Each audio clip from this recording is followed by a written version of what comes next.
Saudi critics and experts have called the unprecedented purge of top princes and businessmen a bold and risky move by Crown Prince Mohammed bin Salman aimed at consolidating power as he keeps an eye on the throne, sidelining potential rivals and dismantling alliances built with other branches of the royal family. The sweep comes at a time of increased tensions between Saudi Arabia and its main regional rival, Iran, over the ongoing conflict and suffering in Yemen and a newly erupting political crisis in Lebanon. Saudi Attorney General Saud al-Mojeb said 208 people had been called in for questioning, and that 7 were released without charge, leaving 201 in custody. The new figure is far larger than what was previously reported by the government, reflecting a continuing series of arrests throughout the week. The stunning purge began overnight Saturday, initially catching 11 princes and 38 officials, military officers and business leaders. They are being held at 5-star hotels, including the Carlton in Riyadh. The 32-year-old Crown Prince, who is the son of King Salman and is popularly known by his initials MBs, is leading the investigation as head of a newly formed anti-corruption committee. Among those detained are billionaire Prince Al-Walid bin Talal and 2 sons of the late King Abdullah, including Prince Maitab, who until Saturday had headed the powerful National Guard. Several years ago, he was considered a contender for the throne and was believed to have opposed MB's becoming Crown Prince. The government declined to identify many of the other individuals being questioned, saying it is respecting their privacy during this phase of the investigation. An estimated 1,700 individual bank accounts have been frozen. The potential scale of corrupt practices which have been uncovered is very large, Al-Mojeb said, adding that based on investigations in the past 3 years, at least $100 billion has been misused through corruption and embezzlement. Al-Mojeb confirmed that action was taken to suspend personal bank accounts, but he did not disclose any figures. The government stressed that only personal accounts have been frozen, leaving businesses untouched. Saudis have complained for years of rampant corruption and misuse of public funds by top officials in a system where nepotism is also widespread. In recent years, Saudi families have also had to contend with austerity measures that have driven up costs while simultaneously being told they can no longer count on cushy government jobs. Meanwhile, members of the sprawling royal family and their business associates had long been seen as operating above the law. Members of the royal family receive undisclosed monthly stipends from state coffers built up over years of high oil prices. After oil prices fell 3 years ago without fully recovering, Saudi Arabia introduced new taxes and lifted some subsidies in order to boost revenue and cut government spending. Supporters of MBs say fighting corruption is part of the Crown Prince's Vision 2030 plan, a blueprint for how to restructure the country and wean it from its dependence on oil revenue. Faisal Abbas, the Saudi editor-in-chief of the Daily Arab News, wrote in a widely shared column this week that the kingdom is damned if it acts against corruption, damned if it doesn't.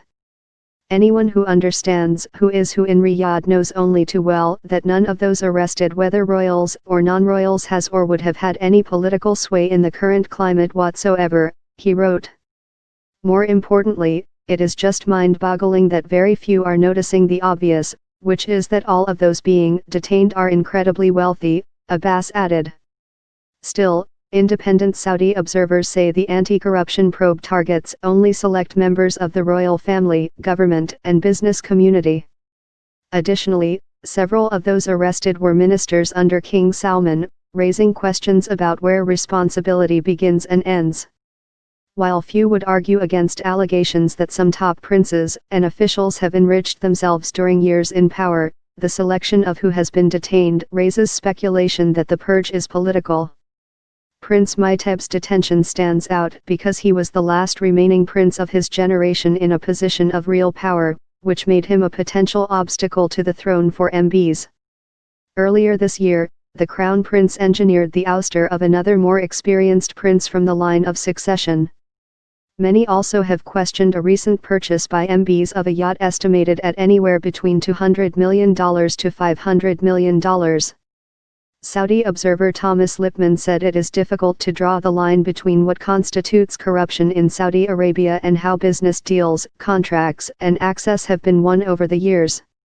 "I don't believe for a minute this is really about disrupting the payout system or corruption," said Lipman, author of Saudi Arabia on the Edge, The Uncertain Future of an American Ally. "This is about getting rid of the centers of power," he said. French President Emmanuel Macron told journalists in the United Arab Emirates that he wasn't making any judgments. "This is not the role of a president, and similarly I would not expect a leader of a foreign country to come and infringe on domestic matters," Macron said. Macron visited Saudi Arabia later Thursday and met with the Crown Prince. Their discussions likely also touched on the crisis in Lebanon sparked by the sudden and mysterious resignation of Prime Minister Saad Hariri. He announced his resignation in a pre-recorded message from Saudi Arabia earlier this week. Hassan Nasrallah, the leader of Hezbollah and one of Lebanon's most powerful figures, has openly speculated that Saudi Arabia played a role in Hariri's resignation and might have been held against his will in the kingdom. Saudi Arabia ordered all of its citizens to immediately depart Lebanon amid heightened tensions with Hezbollah and the militant group's patron, Iran. A brief statement carried by the state-run Saudi press agency also warned Saudis against travel to the country. Saudi Arabia's Foreign Minister Adel al-Jubeir warned earlier this week that his government would deal with Lebanon as a hostile state as long as Hezbollah was in the government. He said Hezbollah's participation in government is an act of war against Saudi Arabia. In Yemen, where a Saudi-led coalition has been battling Shiite rebels since March 2015, the United Nations and more than 20 aid groups said a blockade of all ports in the war-torn country was threatening to bring starvation and death to millions of people. Unless the coalition lifts the blockade, Yemen will face the largest famine the world has seen for many decades, with millions of victims, said UN humanitarian chief Mark Lowcock. The coalition closed all ports and halted aid shipments after Yemen's Houthi rebels fired a ballistic missile over the weekend that was intercepted near Riyadh. Saudi Arabia blamed the strike on Iran, which supports the Houthis but has denied arming them.